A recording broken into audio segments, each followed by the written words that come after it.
So this video will focus solely on the installation of a Expedition 1 rear bumper on a GX460 and a 5th gen 4Runner. And I'm not going to go through all the instructions, as the instructions are pretty well written. I'm just going to go through some tips, tricks, modifications that I made, and that'll hopefully make your install go much faster. If you're interested to know why I chose this bumper, click on the video in the description below.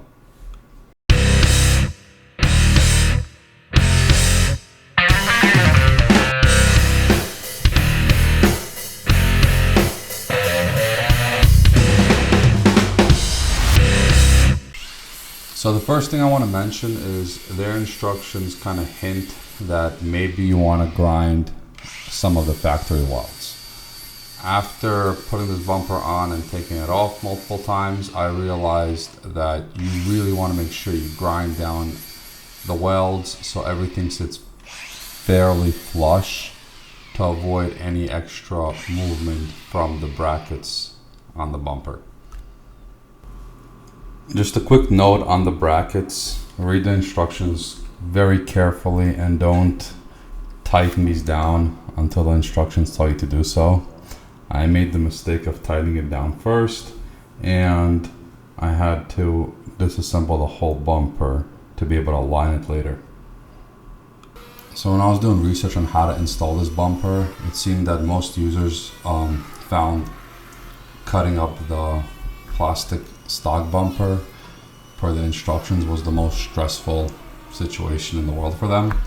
Once I installed the bumper, I realized that it's not a big deal. You follow the instructions, but there's a lot of room for forgiveness. You could cut probably an inch too much, honestly, and it'll still all be covered up by the steel itself. So don't stress too much about it. Okay, so my other issue with the bumper is this plastic. It is moves around a lot. So what I'm actually going to do is I'm going to cut up the foam a little bit and put it back in.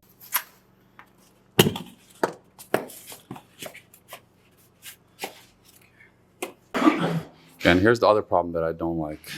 This thing moves around a lot. So we're going to fix that, and I'll show you how later. Okay, so I want to actually reuse a piece of this. I want to cut it where I keep this holes, 1, 2, 3, 4 holes. And I have to cut the lip off here because it's going to be in the way. So I'm just going to put this little piece on. And the purpose of this piece is so this isn't flapping around. Because they want you to install this so it's flapping around and it's going to be hitting the metal.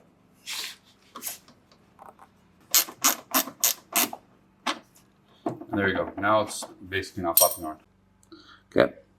When you put this side wing on, it is not difficult. It is 3 bolts on the bottom. 1, 2, 3. And this one side bolt. And I had the same exact issue on the GX460 bumper that I was installing.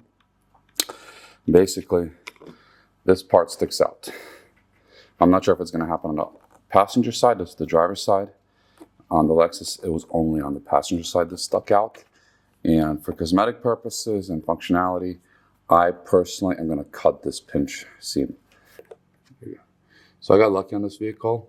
Over here, that's actually not open at all. So the pinch seam didn't open into the vehicle. I'm not going to bother welding it, to be honest with you. I'm just going to throw some JB weld on. But on the Lexus, I did end up opening up the pinch seam, which forced me to weld it shut again. So I am happy with this cut.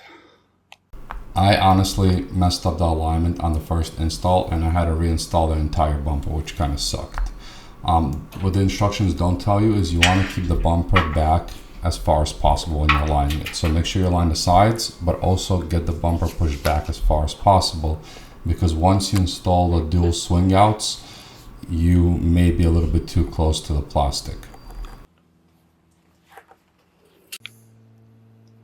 Okay, so I wanted to discuss this for a second. On the Lexus, when I installed it on the GX, I had the weld facing out, and that was tight. On the 4Runner, I have the weld facing that way, towards the vehicle, and that makes the latch tight. So this latch is, I guess, made for adjustments, and it might be either way for you. Try them both. The other thing I wanted to mention is The other thing I wanted to mention is I'm not using the provided hardware here because getting behind there was extremely difficult. That was not the case on the GX.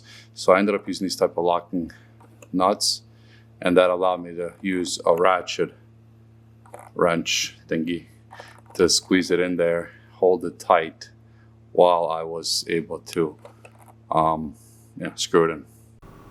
So the last thing is the lights. I'm not exactly sure what the copyright laws are on YouTube, therefore I'm not going to show other people's rigs. However, if you do some research, you'll see that everybody that installs this bumper, their lights, their rear lights that they install into the holes that Expedition 1 makes are mounted deep inside the bumper, and there's a gap.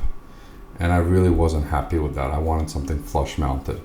So I ended up getting Diode Dynamics Stage Series 3-inch flush mount LED pods.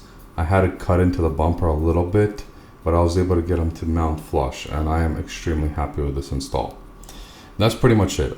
Sorry for this being a very rough video. In general, their instructions were very well written and fairly clear to understand. These are just some additional modifications I made that I was very happy with, and hopefully this gives you some guidance and saves you some time within this install.